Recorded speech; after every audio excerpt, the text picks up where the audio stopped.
Good evening, everybody. I'm XS, and welcome back to the Division 4 Big O recap. With Week 3 now in the books, and the ladder starting to take shape halfway through the season, with the post-Week 9 split looming ahead. Let's go check out the headlines, the week that was, and how the teams of the Big O Division 4A and 4B are starting to shape up as the competition starts to heat up.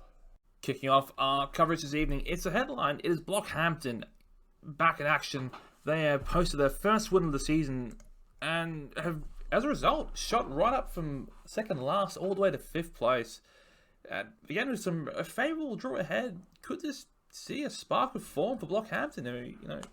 Kind of a pretty favoured pre-season, as there's a really nice Brazilian team with an exceptional coach in Pickles, but we'll see how this new vein of form will continue. On the flip side, for the Elves here, unfortunately, 4A's been a bad hunting ground for them, with 2 Wood Elves, 1 Dark Elf, 1 Pro Elf, and only 3 wins between them in, 9 games total.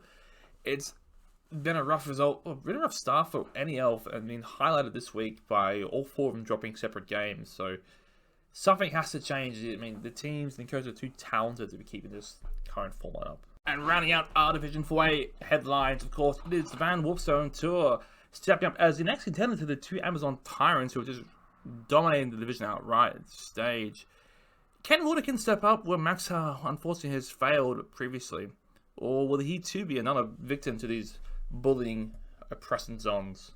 Right, looking at the results from Week 3 that happened. The first game of the round, of course, was the Jungle Cats with a 2-1 beatdown of the Bullhawks as Air Jordan losing to Shadow Tricks. In that game, we saw a leveled blitzer from the Amazons. Puma there, of course, has taken Pom, just more power, perhaps, jealous of the opposite Amazons team. Looking at it, with no perms to speak about at this time, like in spot. Yeah, just nothing in that game. Just, of course, the Bloodstepper was missing from the movement bus last week. Other than that, teams looking real scary. I mean, plenty of tackle for the division, plenty of dodge, double agi on this piece, money blow guard out the wazoo. Scary, scary team. Looking at the pros, of course, you've got an M&G on Hank, the Hawk. They're the only real good blitzer. That's, Bloodstep, tackle, fend. The Blodge, nickeled catcher, bending the buzzer returns. But other than that, you got a dead lineman in there and a couple badly hurt. So no real permanent damage and no development, I guess. I don't count rookie linemen as people, of course. Next game, of course, it was the Vans Offside Tilt. I call this result a run back of his old rival Sydney. He's played him about 3 times and he's beaten him pretty badly twice. So it's just unable to have the wood on these poor Elves. Looking at it now, 2 touchdowns on the throw, levels up and takes 2 heads. So pick it up is just a monstrous ball carrier. Other than that, I mean, Kaz and the Troll, 2 Kaz for Richie and the Cos effect, the tackler, not the Clawer, as you would expect. MVP Goblin's quite nice as well. So the team looking real scary. It's at a real good price point for Underworld, where you're 1400, you have a lot of options, all your strength 3 players are online. You're still getting TP against most bigger teams. You have the Claw to deal with the nasty stuff, and the tackle to deal with the dodgy stuff. So really nice. Unfortunately, not shared for Synergy, I'm afraid. Another dead lineman, only Loner, a couple badly hurt. MVP Loner, which I believe was not hired. I can't spot him there. And Don't Be Cruel, of course, still rocking that Agi bust and a pair of niggled catches, and burning off being the better of them, of course, being guard and kick. So yeah, it's still very much the 3 elf team with the double Agi war dancers and Elf B10 at the movement 9 monstrosity, who is Leap effectively another war dancer. So tough break for Sinji. He'll bounce back eventually, surely. He's got to stop getting pits cleared. That might help. And yeah, I generally don't know what's going on with this elf team, I'm afraid. Just roll better, Sinji. Next game, of course, it was the Kizza Maxell 2-1 win over Morkers, return to white. So again, a bad week for the Wood Elves. Kizza, of course, the natural predator, generally of elves, particularly. And this was no exception. Buck Maker, the MVP, taking block, great skill. Delicati hasn't leveled yet, so I would love to curse you, but your kids left, so I love you. So maybe Juggernaut there to get rid of an awesome pro, or don't know. It's a lot of good skills at this point you can take in that blitzer, but each their own. Badly hurt on that's only to talk, which is a badly hurt on your poker, but Other than that, also a touchdown also on Vigorot Avamat at the very bottom there. You see, so a couple of linemen close to leveling on the round there. Double vanity pass on the Agi 6 is good measure. So again, nice win. Level 2 blitzes, great result for Maxwell there. As he, keeps he's a point behind the Zons. He's still floating around there. Looking, of course, at Walker and Auckland. That's Morker. That's another good coach I'm thinking of. Costly win with an Agi bust to the block sidestep guard lineman. Bit of a shame there, but I mean, unfortunately, everything else apparently is dying on this team. It's very much like Synergy. He has 3 really good pieces, although one of them just got permed. The Mighty Boy strip or War Dancer is great. The Super Catcher is, when it lives, it's great, but Armor 6 is such a red flag, I suppose you can call it.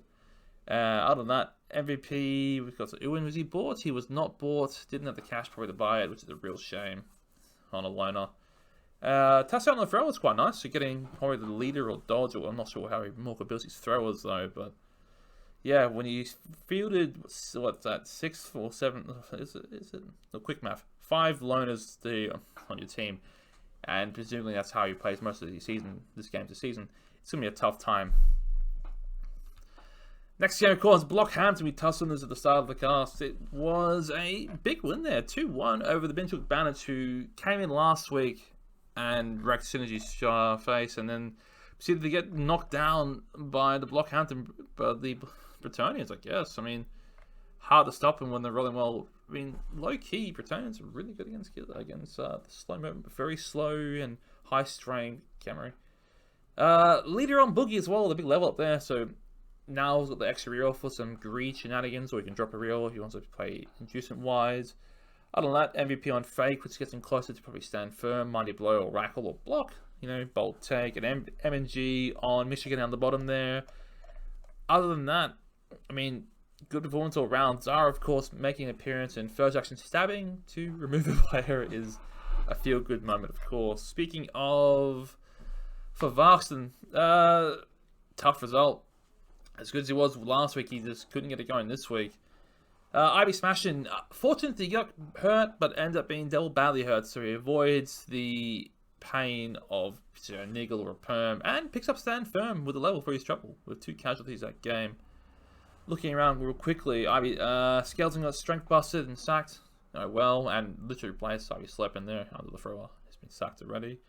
MVP on IB Sliverin, so very nice one to get because the baby throwers are annoying, unlike IB sneaking that super thrower there with the the assortment of stats and blodge. That's just such a monstrous piece. And the 2 blitzers regen each at least once, so they were off the pitch a fair bit, just getting targeted down as you should. So yeah, good result there for Pickles, to say the least. Last game around, of course, it was a none-off. It was the Dames, the Amazons, of course, taking a 3-1, a beat down there. And whilst looking a bit trimmer than usual, they still were just to bully the Dark Elves into submission. Of course, Aranessa the Brutal, the Pommel with Frenzy, the monstrous piece out of it is 2 casualties cleaning up there. A level on, Wilhelm the Wise at the bottom taking Wrestle. Andrea the Shady going Strip Ball, giving Tiny Team some options as well. Team is exceptional. No perms taken. An MVP on Patricia wants to stab, so presumably wants to take stab. She can't, unfortunately. The Blitzer Core is exceptional. The Guard Catcher is great. DT is annoying. Such a strong team. Just lacking sure hands is one thing I can spot. Maybe by a thrower, you can't buy any more catches. And it doesn't lacks the Agi pieces that the other zones have, but it's definitely a much cheaper price point. Looking at Dark Elves, of course, who took a bit of a battering this time there. Starting off, Battery Guns, fresh movement bust on the tackle first. Blitzer probably went tackle early for the zones and paid for it dearly. Agi bust on Assault Danish as well. Alarm with Dodge has been sacked already. Strength lineman took an MVP. Sorry, MNG that is, forgive me. And double lineman level into double guard, as that is gross as all hell. 1 guard's bad enough. You get 2 in the same game, 1 from Vanny Pass, 1 from an MVP. That is that's very, very nice. Look, as bad as Shaken feels about losing that blitzer, I think the double guard lineman will make him feel a hell of a lot better to think about it. Kicking off Division 4B news, it is well, returns to the Chorf. They've struck back, finally posting their first non-bye week win of the season. I mean, one of the heavy preseason favourites actually, well, even after the hype and just building some movements, we'll touch more on that later on, but a much needed return to form for those nasty, nasty Chorfs. In a more urgent news, it is a pandemic out there, unfortunately. And I'll talk about COVID. It is draw central in Division 4B. We've got ourselves 8 draws in 3 rounds, despite only having, 8 teams. There's only one division in Big O that has more draws, and that's Division 1. And that has twice the amount of teams, and the teams are much more developed, so there's more skills. So, what is going on? Stop leaving points on the table.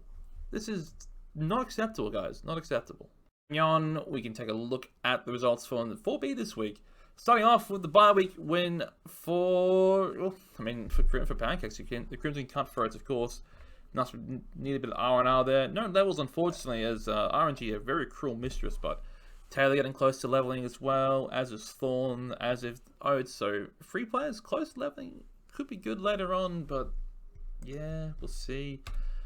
Speaking of bye weeks, of course, again, Project Swift has already played and got stomped, so we'll cover what happened to him next week. But as for him, I gave him a good bye week.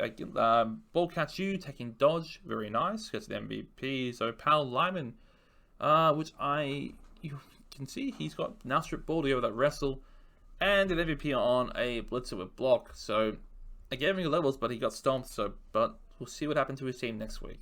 But yeah, but he won this week at least. The first of the games actually played in shock horror. It was a 1-1 draw between the Control Cutthroats of Sav and Sam's Big O Bubonic Blighters. Alliteration is killing me. So, Nurgle draw, Underworld draw. I mean, it's an interesting game on paper. But man, did Sav pay a hefty price this game. Hodgkin, Strength 4, Lyman dead. Sid Krim, the brand new Guard Goblin, dead first game. Agent 13 taking the MVP. A touchdown onto Lara B. Of course, the better throw, I suppose. Strength 4 and Niggle was a bit of a shame, but Blodge is so good. And those blitzers still need some work. I mean, Blodge is a choice on that blitzer, but he'll stand by it, I'm sure. But yeah, it just didn't help this game, unfortunately, as a bigger Nurgle just did Nurgly things.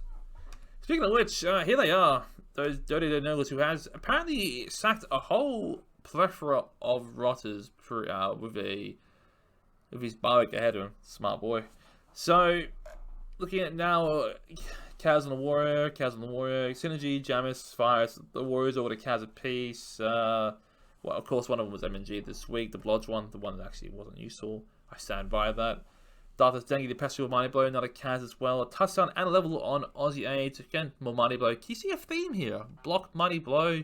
Whole lot of it. Not a lot of guard though, but who needs guard when you're cooking a baby Nurgle? And Big O Bubonic Blight number 6 takes the MVP, so who knows? Maybe more dirty players in store. Next game, of course, it was, guess again, another draw. 2-0 for the Ponies against the Ogres. Of course, it was high drama this one. This looks like Rumour's going to walk in a pretty straightforward 2-1, but the Ogres stole the ball and forced Rumour to leave it to turn 16 to take the game. Yeah, great game actually to watch, of course. Leveling both blitzers, which is great. Of course, Zara popped up around there too. Durapig Scorpion taking Mighty Blow as really rad. This exceptionally good blitzer. I mean, tackle next surely in its future, but that is a phenomenal piece. As well, Super Gunman going the interesting route of Frenzy, which I am all aboard the Frenzy train, but Strength 3 Frenzy and no guard or one guard to support it is very spicy. I'm gonna have to see how he builds that piece. I'm really intrigued. Otherwise, Lona got Armor Busted. Who cares? MNG on alignment with no SPP. Who cares? Yeah, not particularly really interesting. Might have back to Misaki Wolf taking 2 cans before getting KO'd very early on and never returning again. Yeah, other than that, nothing too bad. The Noblesse game were just immortal, man, I say. Just quietly. Speaking of which, and Havoc, yeah, he's team value is sick. Still sub 2k barely, but I mean, he hasn't lost a game this season. what's that, 2 wins, 2 draws, I believe, or along the lines of that much. He's had, what, a bye week, a win, and then he just drew from us. So 2 wins, 1 draw. So, of course, the big one at MVP and a casualty level is Monster Bash, who has taken guard, so these ogres just get thicker and thicker and thicker.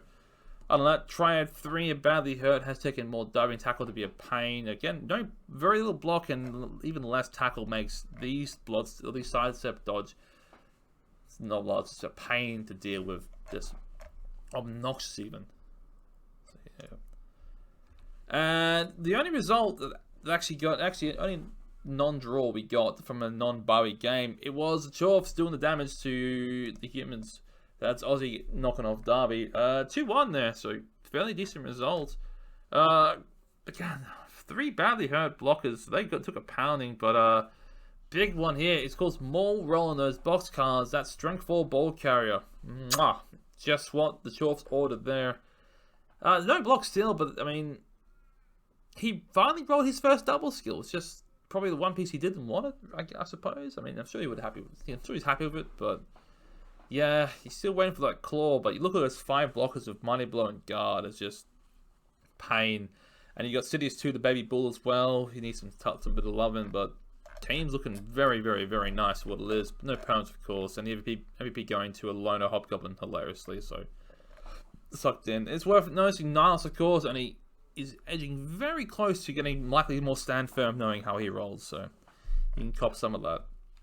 As for the 200, of course, who have played their game this week, big demolition job of the Kislev. We'll touch on that next week, but last week, however, he leveled up Clip Clop the Ogre with 2 casualties. Great stuff, takes a must-needed guard. Ruby's Assassine down the bottom there. More dirty player, so if you're a lineman who doesn't roll card, dirty player. And yeah, MVP on the thrower, touchdown on a blitzer, family pass on a catcher. They're all good stuff here. So, I mean, it's an unfortunate result for Derby, but the team is building and you can see where it's going. Very well-rounded. A lot of speed, a lot of dirty play, fouling, a lot of... it's just... all the good stuff you want, but isn't it? To the overlook of the ladder for now, we have the Amazons in top 2 spots still. Dead heat there, I suppose. Actually, I would see that, but I have apparently cut off the touch difference, which is, again, equally +3. So the Amazons are a dead heat, having drawn each other this week. In week 1, was it, they played each other? So, there you go. You've got Lordikins and Maxal, of course, only 1 point behind them both. And with Pickles just rounding out that top 5 spot for 4A. As for 4B, when you have that many draws in 3 rounds, this is what it looks like. You've got Hiruma on top there with Ed Havoc as well. Again, same touch difference of +2, same identical records, same identical draw. So, dead heat there. Project Swift is Kislev. Despite having played this round already, they were looking pretty good, but a little less so after the hammering I took this week. You got Derby artificially inflated up in there too. Aussie Viking is, second draw or second win after his bye week, is looking really good, starting to turn the corner. And Sam slowly working out there, he's yet to lose a game outside of the top two teams. So keep an eye on him, folks. On to the predictions for this round, of course. You've got the Bullhawks, to Elf, in fact. Pro Elves versus Wood Elves. Our back to team actually has Elves, so I'm going to pick Ed Jordan. No offense to Trinity, who's got better playmakers with his Agi War Dancers. It's just one team has tackle, the other team I don't think has much tackle, so I'll go to the team that has tackle there. Morka's Wood Elves versus Shatrix Amazons. I think Morka had a bad time against the lesser Zons. I say lesser as in they're less developed than Shatrix Jungle Cats, so I think he's going to have a worse time. So these Zons should take that pretty comfortably. Underworld versus Brett. Well, hot damn. That's a big game because both teams are running on form, and then Pickles wants a second win. Ludikins wants to really step out of the pack. I'm going to go Pickles here. I think Brett's a really good matchup against Underworld. Speaking of which, Max Sal's Kislev, I will pick against Shakin's Elves. I just think Kislev against Elves is exceptional. And it's Kemi versus Zons, and fun enough, I think this will be a pretty safe draw. I think Dark's got the tools probably to draw it and still not lose a game, but I don't think he can stop Timmy from running one in if he just dodges it will work. 4B action-wise, it's the Crimson Cutthroats versus Humans versus Harima. Elves should take that one. Those humans are really blodge heavy, not too much tackle though, but strange things have happened. Chorf should be smashing those Underworld, unfortunately, especially if there's no Claw yet online. We saw Darby just dice and roll poor Swift. That's a monstrous result. We'll have to look at that next week. And of course, the 2 admin wins for the Ogre and the Nurgle. So there you go, that should round it out. And that's another recap on books, folks. Thank you for joining me this week. I've been Excess. Make sure you post on Reddit, post on Discord, let us know when you're playing. Best of luck, and roll better dice. And as always, don't be bad. Thank you for watching. Keep your draws away, and again, I'll see you this time next week.